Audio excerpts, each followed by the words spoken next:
Hello guys and welcome to Mark's Shrimp Tanks. Today we're going to go on a little exploration of the river behind my house because this river is quite big. Oh, I'm a little bit out of breath from walking down that hill. Here's my canoe, kayak here. This is a sit-on kayak, and what we're going to do today guys is we're going to paddle all the way up here for maybe about 1.5–2 kilometers. And we're going to see what's actually in the river, okay? When I'm going up there I will do a little bit of fishing. You will see that as well. If I catch anything I'll show you on camera. But today I want to see what's actually in the river because I'll be able to film it with this camera right now. So the plan is for me to paddle up the way and use the camera coming back down the way to film things in the water and the edges. Oh, I'm so out of breath walking down the hill. But this is my kayak. Lunar 12, sit on top kayak, and I've used this a lot. I've done a lot of sea fishing, etc. with this. If this is the kind of video you wanted to see for a long time, let me know in the comment section below. And we'll do more videos like this, okay? So today I'm primarily looking for things that live in the water, and I think I'll name that the video as well. River search or something like that. And we'll see what we can find in here, okay? One momento. Alright, let's get this show on the road. Now I'm going to try and position you in the best possible ways I can, but it's very hard to do this with a life jacket and not fall in the water and all the other things. Now you're looking at the ground.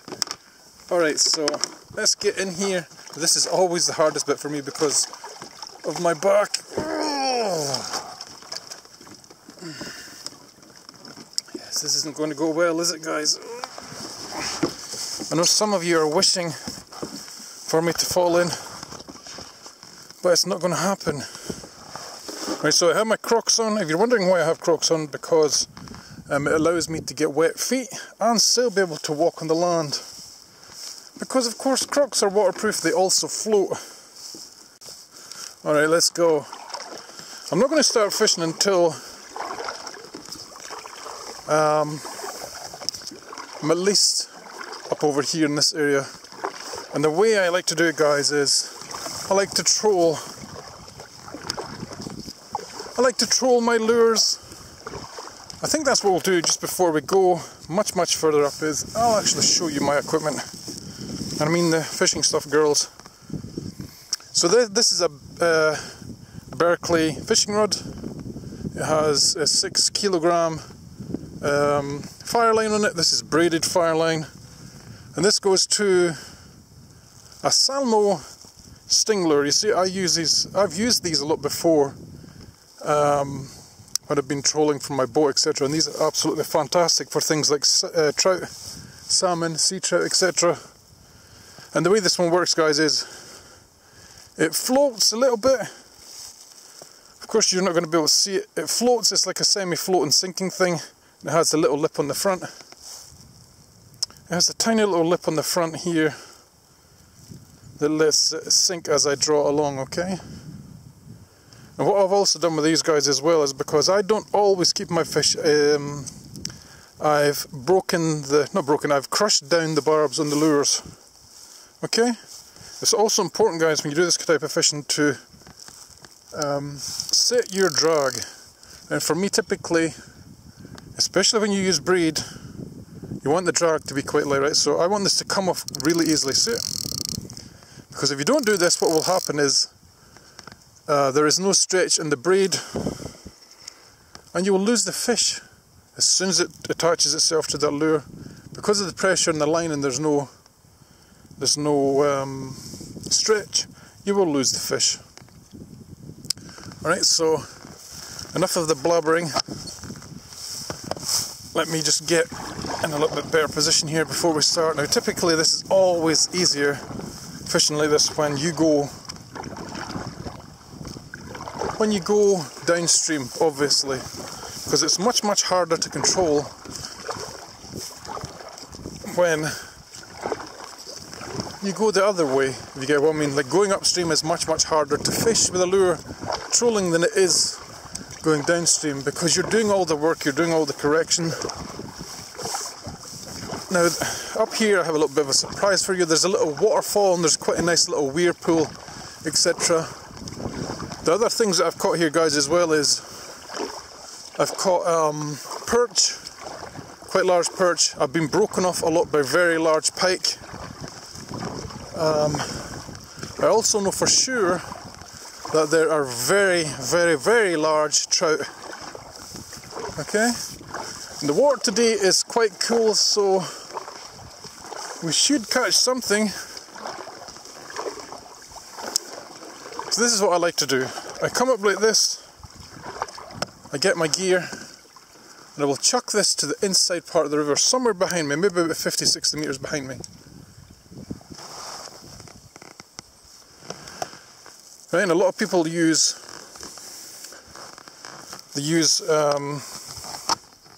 rod holders and stuff. I do have rod holders for this, but it's much easier for me to put my leg and just watch the end up here like this. You see it? If I get a fish, it will rattle and I'll feel it in between my legs. Now, I have caught a lot of fish on this little bend here, so we're going to keep the camera on just for a little while and see if we can get our first ever fish on camera. Now, it's very hard for me to show you properly the way I'm fishing here. I think this suggests to me I need to get a GoPro that goes on my head, like a cap type thing, because you're not seeing the lure, you're only seeing what's strapped to my chest. Now, I'm going past a whole bunch of trees here that have a lot of sunken logs and foliage near the riverbank, and I would expect to get a take somewhere here, because this river is not very deep. I mean, the deepest is probably about 2 meters, but most of it's like 1 meter to 2 meters deep.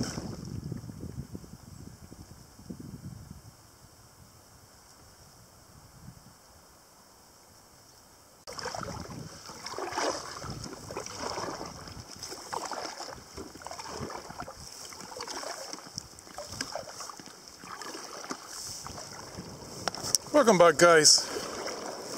We are up near the little bridge. The water is much more shallower on the approach to here. Let's see if you can see. Can you see the rocks there? What we're going to do is, up to the corner here, there's a big eddy. It goes around in a big giant circle and it's much deeper. This normally holds fish. So I'm going to struggle up against this current here, and we're going to go into that eddy, find a place to beach the kayak, and we're going to give it a couple of chucks with the lure. If I don't get anything with that type of lure, the popper type of lure, the plug type of lure, I'll change to a little metal spoon, because up in this corner here it is a little bit deeper. I have lost some really nice big pike up here before, and I've caught some really big ones as well, so I know there's fish in this corner here. Oh, I love canoeing, I love kayaking, but I hate the way it makes my back feel. It's really sore. Like, I need to get out of the canoe and I need to straighten up, I think. But it's very beautiful here. It's very nice. There's like a mini suspension bridge going across. Oh, bear with me, guys. I just need to sit up straight or something. There you go, maybe that's better. Right, and it's getting a little bit deeper here again, so I think I'm going to head up to... I know here there's tree spots where there is a little inlet where there's some water comes out. I'm going to try and beach the canoe there and cast back over this way. Some really old houses here as well. Let's see if I can angle you up there. Brick in the camera, you see them? Really old house. I think people still live in there, and it looks like it's falling apart. The water here is pretty deep. I think it's about 3 or 4 meters deep here. So this will give us a good opportunity to test what is here. Now, this time of the year is the end of August. This is typically the time of the year I think we have larger trout running upriver, getting ready to spawn. There's an old wheel, an old iron wheel there in the water. Isn't that cool? It looks like an old wagon wheel. Alright, so this part is pretty nice here. I'm looking for a spot where I can actually beach. Maybe get out and stand up. So I've wedged myself in to the embankment here on the kayak, and isn't this spot absolutely magnificent? Look at this, guys. Who wouldn't want to come and fish here? This is an amazing spot. And I never ever ever see anyone else here. And the good thing is I know there's fish here as well. And so the plan is, as I said before, we're going to chuck this lure a few times, see if anything takes it. I think I'm going to cast across the pool here into that, see where the slack water is, just here. I'm going to retrieve it in slowly from the start of the pool to the end. Let's see if we can catch a fish, guys. Come on. We can do it. We can do it. One fish on camera. Come on. One fish on camera. That would be amazing. I can see my lure plopping around there. I think I hit a log. So let's bring that in. Cast again. Now I actually have a feeling where we are. You can see the water here. You can see how it's flowing here, and there's that slack piece of water there. Normally fish would sit in slack water, but I think today, because the river is a little bit low and it is warm, I think they might be just on the tail edge of the pool. I'm going to fish it from the top down though. As for elbow, as you guys would say. See, am I even recording? I am. I'm recording. Live. It's not live, but it's live. Come on, fishes. Even a little perch just to set the video off. Come on. Oh, I hit the bottom there, I think. I did. Hit weeds or something.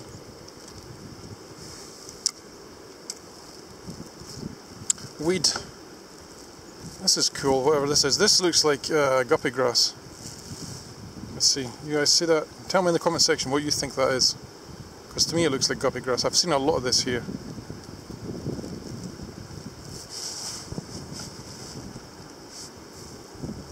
Let's go cast number 3. Is it 3 or 4? Come on, fishes. Come on, fishes. I'm starting to move. I've come out of that little eddy there. I'll probably just float around in this little pool. Hopefully a fish will go for this lure.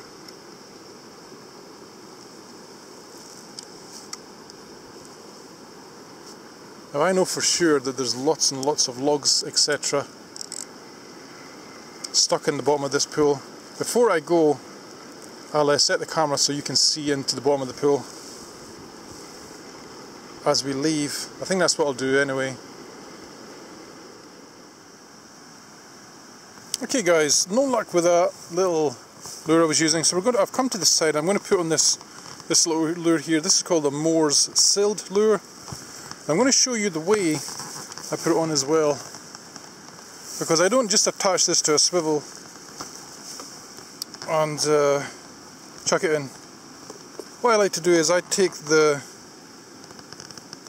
swivel off, the little loop. There's always a little loop on here that's attached to your treble hook. I take that off and I put it on like this, right? You take your line through the top part of the lure or the back part, and then you go through the bottom of the spoon, the little metal spoon. Now these ones, they are normally holographic and silver. This one has seen lots and lots of action, you can tell by the state it's in. And then at the bottom you want to put a little treble hook. Now it's also been debarbed. And what you want to do here is tie it on with a blood knot. And I always like to do the half blood knot. The full blood knot never really works all the time for me, and I think it weakens the line a little bit, so I do the half blood knot 7 times round, roughly, and then through the little loop again. Now I didn't count on me doing this and not having glasses, so then you lick or moisten the knot and tie it. Okay, just bring it tight like this. Push it down, bring it tight. If you want to make sure here, guys, that you pull that line quite hard, because the last thing you want, right, is for the fish to come along and pull on that hook and you're not to be pretty weak and snap, right? You don't want that, so make sure you test your knot first before you cast, before you use it basically, right? And I always leave about half a centimetre on the little piece of line like this. And the reason I do it this way, guys, as well, is because when this is in the water, when it's in more or less, it allows it to free spin. Right, and why that is important is because often when a fish will take a lure, the weight of the lure can unhook the fish sometimes, right? So you imagine I'm the fish and I come along like this and I grab the lure. I throw my head, right? I throw my head and the lure flies this way, right? There's enough weight in that lure to pull the hooks out of the fish's mouth, right? But if you have it this way, where it's not tied directly to the lure like this, where it's free, there is no weight. It's not attached.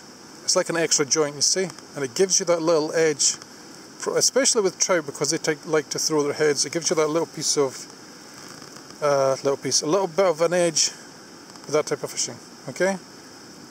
This also throws way further than the little lure that I was just using. This is the selection I have for today. I have quite a few little lures. Most of these ones are set up for me trolling on my boat like this. That's why the hook is slightly bigger. See here, but this is one of my favourite lures. You get a lot, any of you guys in Norway will know Biltema. They sell these lures. They're almost like a replica of the more sealed ones. The one you saw me just put on is a more sealed. These are the replica ones, and you also get them in silver and green, etc. And they're awesome lures, okay? So there you go. The proof is in the pudding. Let's get out here. Let's see if we can catch a fish. Ooh, fishy. Alright, so I'm going to angle you up just ever so slightly. There you go, that bit better. And you'll see the difference in this with casting. Now I have to bear in mind, up here there's power lines I can see going across the water, because I would be able to cast over here if I tried really hard. I'm not going to do that. You see that went about 40 metres easily with just a chuck. Right, so you want to bring this in quite slowly. I like to do it standing just at the side a little bit like this and watching the end. Just wanted to show you this beautiful rapids here before we head back downriver. Unfortunately, no fish today, but we shall always try again. Okay, on the way down as well, I'm going to give you an underwater view, because then you can tell me in the comment section below if you saw any fish, okay? Isn't this wonderful here? You'd think there would be fish or trout or something in here, but I haven't hooked anything at all. Just before I was about to head back downstream, I did look in this weed here as I was going down, and look what I saw. A little crayfish. Beautiful little crayfish here. This is, I think it's not the American. Oh, look at its little claw. It's obviously lost its little claw at one point. I'm just going to switch over to macro mode to give you a little bit better view, because I can see it's a little bit blurry.